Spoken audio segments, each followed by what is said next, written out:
fahamasinana sy fahadiovampo. Izay no anasako anao amin'ity alatsinainy ity mba anaraka izany hatramin'ny farany.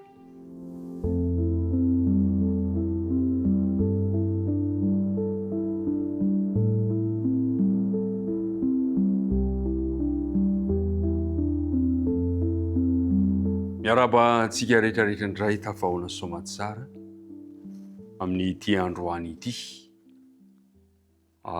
Faly miaona aminao, tononona aminao hatrany ny fiadanan'ny tompo mba hanjaka ao am-ponao ary andeha mba hifanofa fatanana isika any amin'izay akaiky indrindra sy ny lavitra indrindra matoky isika efa ampiraisy ny fanahy masina isika tsirairay avy. Andeha ary hiaraka hivavaka isika.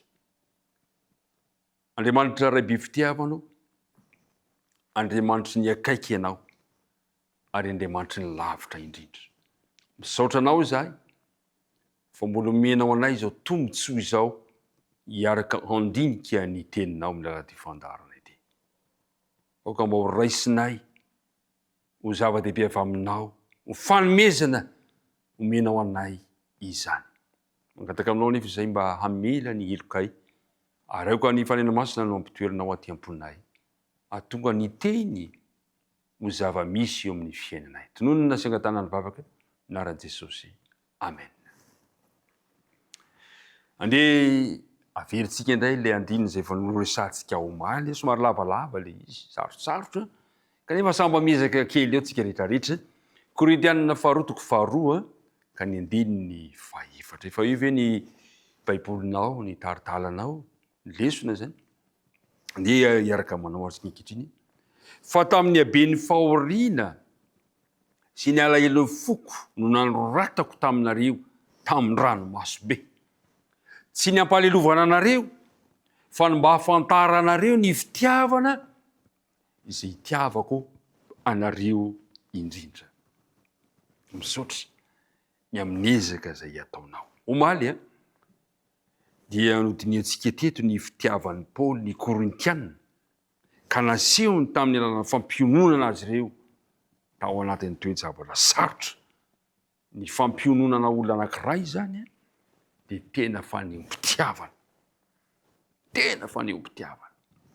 Pandroany ndraiky kosa dia ho resantsika fa tamin'ny alalan'ny fahitsiana nananany tena sy ireo mpiara-miasa no nanehoany zany fitiavana izany.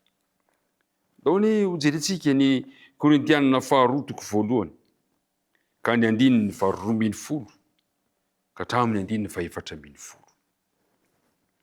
Fa izao no ataonay ho voninahitray. Ny fieritreretanay no vavolombelona tamin'ny fahamasinana sy ny fahadiovampo avy amin'Andriamanitra, tsy tamin'ny fahendren'ny nofo fa tamin'ny fahasoavan'Andriamanitra no nitondrany tena teo amin'izao tontolo izao, maika fa teo aminareo. Fa tsy manoratra teny hafa anareo na izay fantatrareo, afa-tsy izay vakinareo sy izay fantatrareo, ary manantena aho fa mbola fantatrareo ihany hatramin'ny farany aza. Toy ny efa fantapatantrareo ihany, fa voninahitrareo izahay, dia tahaka anareo kosa voninahitray amin'ny andron'i Jesosy Kristy tombontsika. Io no mampiditra ny lohahevitra rehetrarehetra amin'ity epistiliny Paoly ity. Zavatra nisy mantsy nampisalasala ny olona sasany ny fahitsin'ny Paoly sy ny maha-apôstôly azy marina. Nevitra izy ireo fa ity apôstôly ity dia manana toetra miovaova, tsy matapa-kevitra, ka tsy tokony hanao izany fanompoana izany. Fa eto dia nolazain'ny Paoly, natanterin'ny Paoly tsara, fa nitondra tena tamin'ny fahitsiana tanteraka izy ireo sy ny mpiara-miasa taminy teo anatrehan'ny mambra ny fiangonana. Teny roa no nolazain'ny Paoly eto. Dia hozy hoe tamin'ny fahamasinana sy tamin'ny fahadiovampo. Zany ny fitondran-tenan'ny Paoly sy ireo mpiara-miasa aminy teo anivon'ny fiangonana. Le hoe fahamasinana dia midika hoe fahitsiana eo amin'ny fomba fiteny, eo amin'ny fihetsika, zany hoe maneho fahatsora-po zany, Ary ny fahadiovampo kosa dia maneho ny fahitsiana sy ny fahatsoram-po tanteraka. Izany toetra izany no nasehon'ny Paoly teo anivo ny fiangonana mampitarika ny fiangonana tany Korinto azy. Ry mpiara-madinika namana, ho atsika mpitarika rehetra, aoka re mba hananantsika izany fahitsiny Paoly zany. Aoka re mba hananantsika izany fahadiovam-po sy fahamasinana eo amin'ny fitondrantena izany. Tsy tokony ampisalasala andreo mamara tany Korinto intsony ny fahazavan-tsain'ny Paoly. Satria zao ny voalaza eo amin'ny andininy 20. Hoy izy hoe, fa izao no ataonay ho voninahitray. Ny fieritreretanay no vavolombelona fa tamin'ny fahamasinana sy ny fahadiovam-po avy amin'Andriamanitra. Tsy avy amin'ny fahendren'ny nofo, fa tamin'ny fahasoavana. Nasehon'ny Paoly mazava tsara.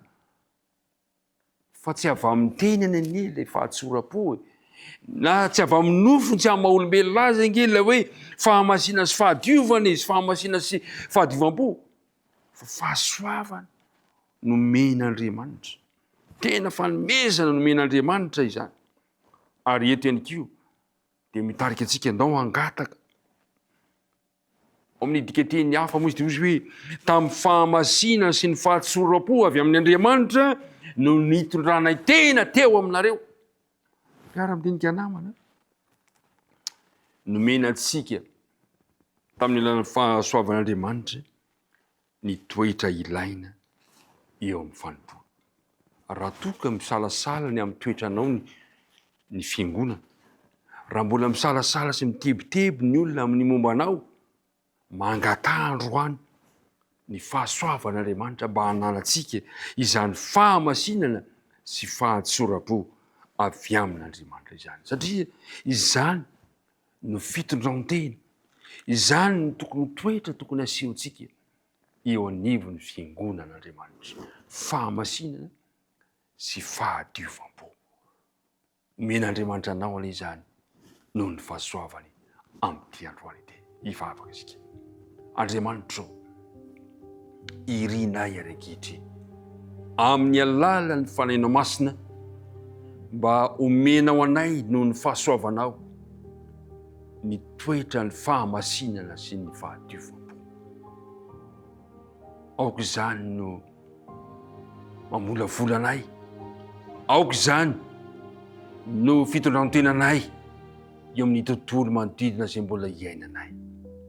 Na iza anay izay misy anay amin'ity tontolo andro ity, na iza anay izay le anay, dia mba ho hita eo amin'ny fiainanay ny fahitsiana sy ny fahatsoram-po eo ambany fitaren'ny fanahinao masina. Dia matoky izahay fa omenao anay izany, satria tonononay sy angatanay amin'ny anaran'i Jesosy. Amen.